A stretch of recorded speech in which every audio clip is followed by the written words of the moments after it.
ഈ ടോക്സിക്കിൻ്റെ ടീസർ കൊണ്ട് നിങ്ങൾക്ക് എന്ത് തരത്തിലുള്ള ചൊറിച്ചിലാണ് ഉണ്ടായത്? നിങ്ങൾ ഈ ഒളിഞ്ഞും തെളിഞ്ഞും ഈ Japan cinema, Korean cinema, English cinema, Hollywood cinema ഇതൊക്കെ കാണുന്നതല്ലേ?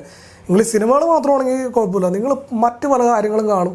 ഈ പൊതുസമൂഹത്തിൽ ഒരു ഇന്ത്യക്കാരൻ ഏതെങ്കിലും യശനെ പോലെ നായകൻ, ഗീതു മോഹൻദാസിനെ പോലുള്ള ഒരു സംവിധായിക ഇതുപോലൊരു സിനിമയായിട്ട് വരുമ്പോൾ നിങ്ങൾക്ക് എന്തിത്ര പ്രശ്നം, എന്തിത്ര ചൊറി? അല്ല, എനിക്കറിയാം, നമ്മൾ അറിഞ്ഞിട്ട് ചോദിക്കണേ. ഗീതു മോഹൻദാസ് സംവിധാനം ചെയ്താണ് നിങ്ങളുടെ പ്രശ്നം. ഇപ്പോൾ കർണാടകയിലും ആന്ധ്രയിലും തമിഴ്നാട്ടിലൊക്കെ ഈ സിനിമ വിവാദമായി.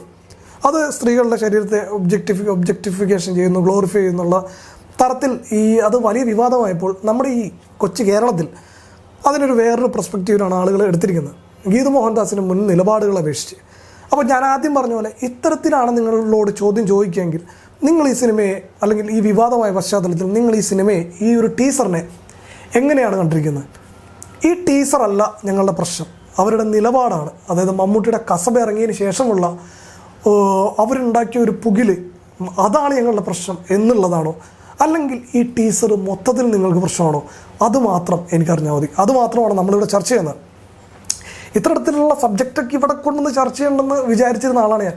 പക്ഷേ ഇത് സിനിമയായിട്ട് ബന്ധപ്പെട്ടുള്ളതുകൊണ്ടും അവരുടെ മുൻ നിലപാടുകൾ പൊളിച്ചെഴുതാൻ എനിക്ക് ചില നിലപാടുകൾ അവരുടെ ഇഷ്ടം അല്ലാഞ്ഞതുകൊണ്ടും അതൊക്കെ കൊണ്ടാണ് നമ്മൾ ഈ ചർച്ചയിൽ ഇവിടെ ചെയ്യുന്നത്.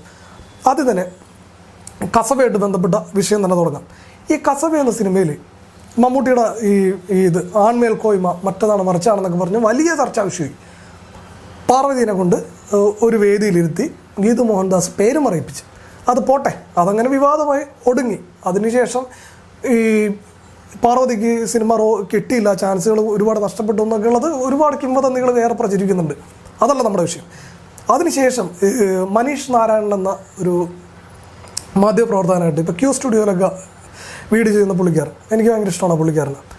ആ പുള്ളിക്കാരൻ്റെ ഈ ചാനലിൽ ഗീതു മോഹൻദാസ് മൂത്തോൻ്റെ പരിപാടി, മൂത്തോൻ്റെ ഈ ലോഞ്ചിൻ്റെ ടൈമിൽ ഒരു ഇൻ്റർവ്യൂ കൊടുത്തിട്ടുണ്ടായി. ആ ഇൻ്റർവ്യൂവിൽ പറയുന്നത്, 4 ആൾ പോകുന്ന സ്ഥലത്ത് നമ്മൾ കംഫർട്ടായിട്ടിരുന്ന് കാണാൻ പറ്റിയതായിരിക്കണം സിനിമ, അങ്ങനെയുള്ള സിനിമകൾക്ക് ഞാൻ ചെയ്യൂ അല്ലെങ്കിൽ ഞാൻ പോകൂ എന്നുള്ളൊരു നിലപാടാണ് ഗീതു മോഹൻദാസ് എടുത്തിരുന്നത്.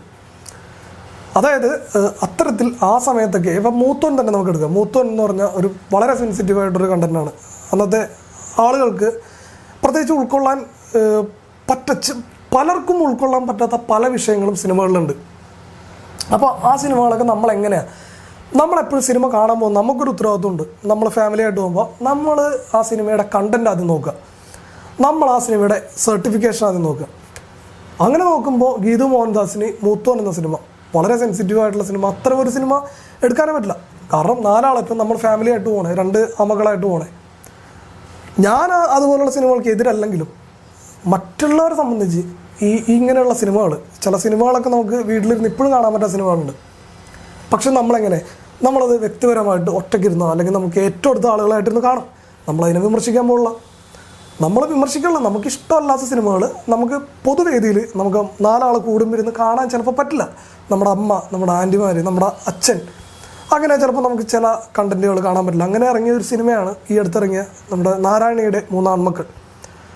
അതിനെ അനുകൂലിക്കുന്നവരുണ്ട്, അതിനെ പ്രതികൂലിക്കുന്നവരുണ്ട്. എങ്ങനെയാണ് ഇവർ ഈ സിനിമകളൊക്കെ എടുക്കുന്നതെന്ന് എനിക്കറിയില്ല. പക്ഷേ ഞാനൊന്ന് പറയാം, അപ്പോൾ 4 ആൾ കൂടുന്നിടത്ത് കംഫർട്ടായിട്ട് ഇരുന്ന് കാണാൻ കഴിയുന്ന തരത്തിലാണ് സിനിമ എടുക്കേണ്ടതെന്ന് പറയുന്നതിനോട് ഞാൻ പൂർണ്ണ വിയോജിപ്പാണ്. കാരണം സിനിമ അങ്ങനെയല്ല. സിനിമ ഒരു വെള്ളം പോലെയാണ്. അത് എവിടെ വെച്ചാലും അതിൻ്റേതായ ഷേപ്പ് വരും. അതിന് ആക്ഷൻ ആവാം, അതിന് വയലൻസ് ആവാം, അതിന് ആർട്ടാവാം, അതിന് ഫീൽ ഗുഡ് ആവാം.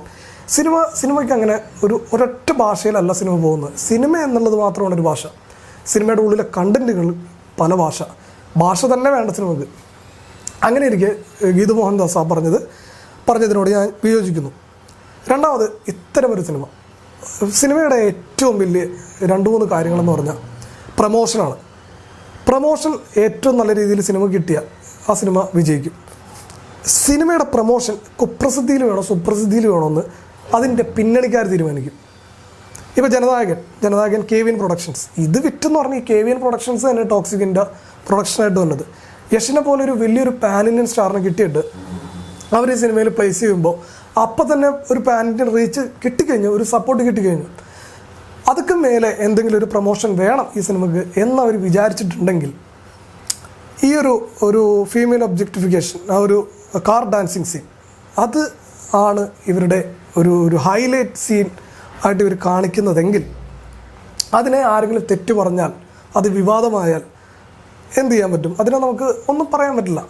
മറിച്ച് ഈ സിനിമയിൽ ആ രംഗം ഇല്ലാതെയാണ് ഈ സിനിമ ഇറങ്ങിയിരിക്കുന്നത്, അല്ലെങ്കിൽ ഈ ടീസർ ഇറങ്ങിയിരുന്നെങ്കിൽ ഈ ടീസർ ഇത്രത്തോളം 8 കോടിയോളം ആളുകൾ കാണുമായിരുന്നു എന്നുള്ളത് ഒരു സംശയമുള്ള കാര്യമാണ്. വിവാദമാവില്ല, ഇത്ര ചർച്ച ചെയ്യപ്പെടില്ല, കുപ്രസിദ്ധി ആർജിക്കില്ല.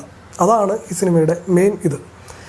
അപ്പോൾ നമ്മളിവിടെ പറഞ്ഞു വരുന്നത് നിലപാടുകളുടെ ഒരു വ്യത്യാസം. അതായത് മുത്തോൻ പോലുള്ളൊരു സിനിമകൾ മലയാളികൾ ഒരു കുറച്ചെങ്കിലും ആളുകൾക്ക് കല്ലുകടിയായി കണ്ണുകടിയായി തോന്നിയെങ്കിലും നമുക്കറിയാം ഈ പൊതു സമൂഹത്തിൽ നടക്കുന്ന കാര്യങ്ങളെല്ലാം ഒരു ചലച്ചിത്രമാക്കി കാണിക്കുമ്പോൾ നമ്മളത് കണ്ട് നമ്മൾക്കതിൽ നിന്ന് എന്തെങ്കിലും മനസ്സിലാവുന്നതാണ്.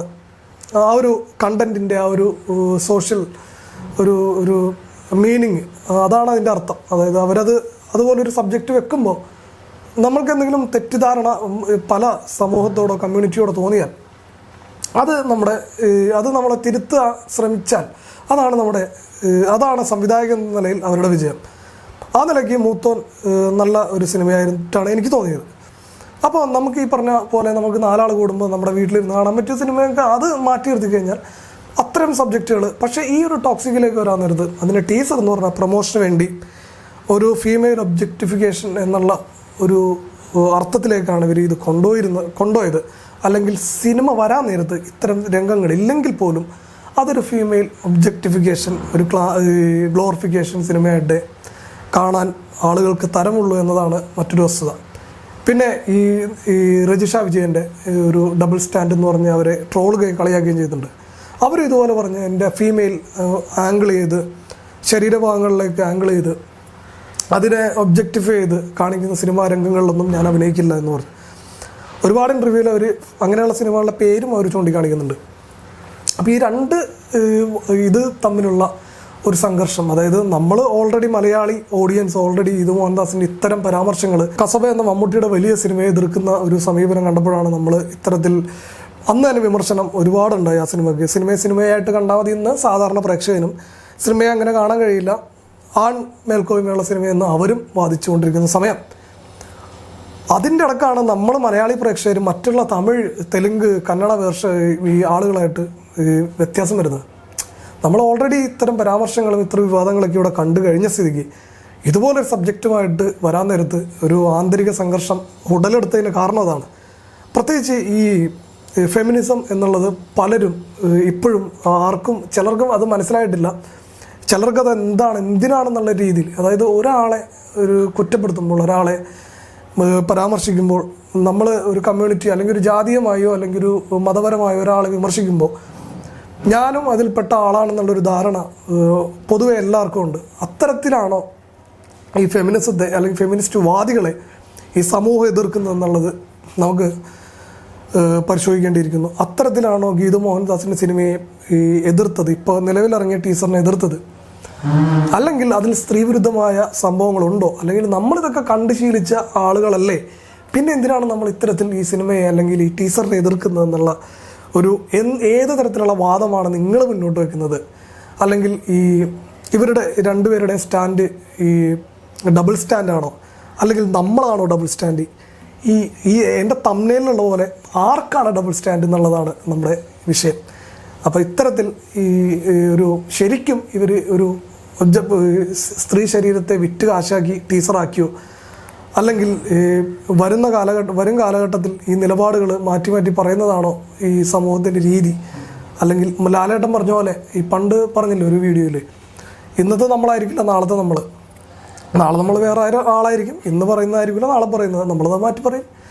ആ രീതിയിലെടുത്താൽ മതിയോ? അല്ലെങ്കിൽ ശരിക്കും ഈ ഒരു ടീസർ ഒരു സ്ത്രീ സൗന്ദര്യത്തെ മുൻനിർത്തിയുള്ള ഒരു ടീസറാക്കി വിവാദമാക്കാൻ വേണ്ടി തന്നെ ഉദ്ദേശിച്ചിറക്കിയതാണോ എന്നുള്ളതൊക്കെയാണ്.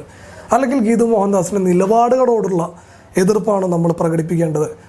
എന്താണ് നിങ്ങളുടെ പ്രശ്നം, അല്ലെങ്കിൽ എന്താണ് ഇത്തരമൊരു കോൺട്രവേഴ്സി ഇപ്പോൾ നിലനിൽക്കുന്നതെന്നുള്ള അറിയാനുള്ളൊരു കൗതുകം മാത്രമാണ് ഈ വീഡിയോ, വേറൊന്നുമില്ല. അപ്പോൾ അടുത്ത വീഡിയോയിൽ കാണുന്നവരെ എല്ലാവർക്കും ബൈ.